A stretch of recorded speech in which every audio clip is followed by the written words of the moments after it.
The Art Museum has been a longtime partner with Springfield Any Given Child.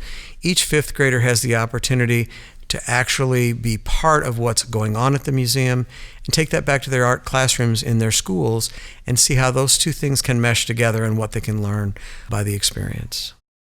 What makes it seem not so friendly? Well, it's kind of like the way the position of the horse. When it's kind of like this, I feel like it's gonna be like this and maybe like push. Does it seem like it's in an attacking position? Yeah. Is the person fighting back? No, he's just standing there and his fists are like this. His fists are clenched. How do you guys feel when your fists are clenched? Mad. Do you feel mad? This is an important thing to notice. His fists are clenched. He's not fighting back. He does not have a voice. So sort of like Martin Luther King, since the guy in the suit wasn't fighting back and the horse was, sort of like white people fought at black people during segregation, and how it's not fair.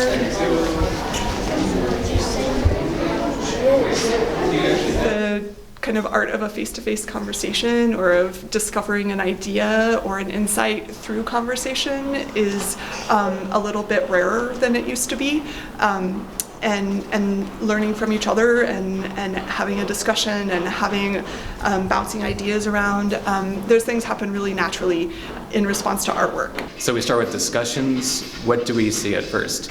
Basic observations, immediate responses. So I think it's important to maybe sometimes close your eyes, and when you open your eyes at an artwork, the first things that come out of your head, just put those out there, because sometimes we can overthink things. Try to notice everything you can in the minute that I give you. Okay, so deep focus into this painting right now. But it's kind of important to notice, what do we see at first? Why do we see that at first? But what else is lurking underneath that's important to be brought up, which is where the discussion becomes so important. Today we're going to be thinking about what if we made our own sound suit. Yeah? Okay, so Take us through. I have a sound suit, and the sound is seashells. I know. You know, our education programs are built on this concept that information is fairly cheap. It's everywhere, it's ubiquitous, but understanding is at a premium. If you think of today's world with Google or YouTube and even Twitter, there's just so much out there to be read or to be watched or to be seen.